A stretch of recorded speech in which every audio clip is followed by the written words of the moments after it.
আমরা তো যেই মাত্র আপনার আমাদের শেষ হয়েছে আপনার এই গণ অভ্যুত্থান, তারপরেই যখনই আমরা আপনার নতুন করে রাষ্ট্র কাঠামো পরিবর্তন সংস্কার শুরু করেছি, তখনই তো আমরা বিবাদ শুরু করেছি, তর্ক বিতর্ক শুরু করেছি। ভালো কথা, তর্ক বিতর্ক তো হবেই গণতান্ত্রিক মধ্যে।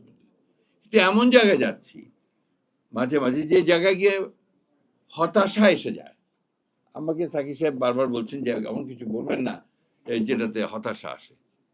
আমি হতাশাবাদী লোক কখনোই ছিলাম না, আমি হতাশাবাদী হতেও চাই না, কিন্তু এটা তো সত্য কথা যে হতে হচ্ছে। আমি যখন একটা প্রগতিবাদী সমাজ দেখতে চাই, আমি যখন একটা মানুষের অধিকারকে প্রতিষ্ঠা করবার জন্য আপনার একটা সুষ্ঠু ব্যবস্থা চাই, আমি যখন আপনার জনগণের যে বৈষম্য কমিয়ে আনতে চাই, তার আর্থিক বৈশিষ্ট্য বৈষম্য সবকে কমিয়ে আনতে চাই, তখন যদি আমি দেখি যে সম্পূর্ণ ভিন্নভাবে ভিন্ন চিন্তা করা হচ্ছে এবং সেটাকে ডাইভার্ট করার চিন্তা করছে মানুষের চিন্তা ভাবনাগুলোকে, এবং একটা উগ্রবাদ ছড়িয়ে দেওয়ার চেষ্টা করা হচ্ছে, তখন তো হতাশা আসবেই।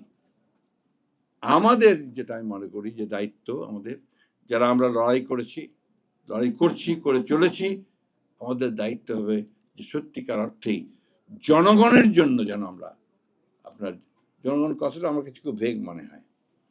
কারণ কোন জনগণ, কারা? সেটা কি আপনার সালমান এফ রহমান, নাকি আপনার কি সালাম, নাকি আপনার আমাদের কলিমুদ্দিন সলিমুদ্দিন, তাই না? তো এখানে ওই জায়গাগুলোতে আমাদের আসতে হবে, আলোচনা করতে। আমাদের এখানে একজন বিজ্ঞ অর্থনীতিবিদ আছেন, তিনি তারা কথা বলেছেন বাস্তবতার প্রেক্ষিতে। এই চেয়ারম্যান সাহেবরা যে কথা বললেন, সাধারণ মানুষরা যে কথা বলছে, ওই যে রিক্সাওয়ালা ভাইরা যারা প্রাণ দিয়েছে এইবার যুদ্ধে, যারা আপনার এই যে চালায়, রিক্সা চালায়, রাস্তায় দাঁড়িয়ে দুটো কথা বলে, তাদের কথাবার্তা শুনে যখন জনপ্রতিনিধিরা সত্যিকার অর্থেই জনগণের সমস্যার সমাধান করার জন্য আন্তরিক হবেন, আমি কিন্তু বলছি না যে পারবেন, আন্তরিক হবেন, সততার সঙ্গে করবেন, তখনই হয়তো আমরা কিছুটা ভালো পথ দেখতে পাবো।